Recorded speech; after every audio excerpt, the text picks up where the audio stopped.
We're with Darlene Howard, a professor emeritus at Georgetown University's Department of Psychology and former head of Georgetown's Cognitive Aging Lab. You talk about the old view and the new view of memory loss and the aging brain. Could you maybe tell me the old view and what the new view is? Yes. The old view used to be very negative. We thought that all cognitive functions declined, that all brain regions declined, that old brains were just inefficient young ones. We thought that there was nothing you could do about the age-related declines that we see, and we thought that Alzheimer's disease and normal aging were about the same thing, maybe Alzheimer's being accelerated aging. Okay, and then the new view. The new view is very different. We know that cognitive loss is selective, so some abilities decline, others don't, and we know that people differ tremendously. We know that some brain regions decline structurally, some don't, and maybe more importantly, that old brains often do things differently than young brains do. We know that there is lifelong neuroplasticity, and so it's experience dependent, so that we can actually counteract some of these changes, some of these declines.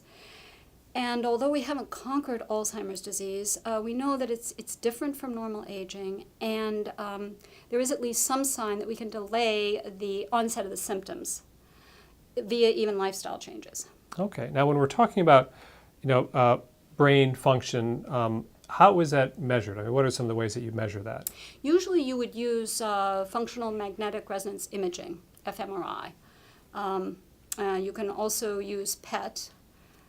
So those would be the main ways, but also evoked responses, so measuring electrical signals from the brain. Okay, and now does it declines in average over lifetime, but it's a wide variability, is that right? Oh, yes, very wide variability. In fact, I think one of the most important things you can learn studying, psychology in general, but aging in particular, is that people differ so much. And there are 20-year-olds who are, let me reverse that. There are 80-year-olds who are faster and better rememberers than some 20-year-olds. And one of the main things that the study of aging is trying to do right now is to figure out, why are some people so cognitively healthy even in old age? Okay, and are there things that the average person out there can do to kind of maintain or even boost their cognitive function as they're getting into their older ages? Well, the best documented evidence has to do with physical exercise, and especially aerobic exercise, rapid walking, and just pushing yourself to walk more. Beautiful clinical trials showing that that's effective.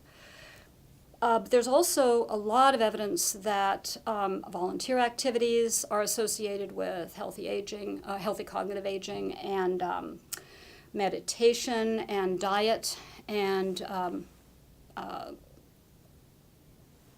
even memory training. So yes, there are a lot of, it seems that lifestyle really matters. Okay, and finally, how about brain games? There was a big buzz about brain games several years ago. Do those help maintain or boost cognitive functioning? They certainly help you to get better at the brain games, and I think the jury is still out. Right now, most of the evidence does not point to broad gains in everyday cognition and everyday function. So that I think if you're going to try to bet on something, I would bet on physical exercise at the moment if you want to promote your own cognitive health. We know that's going to work and it's going to make you healthier in general. And if you enjoy brain games, that's great, but we don't have strong evidence that they really will generalize beyond the brain games themselves.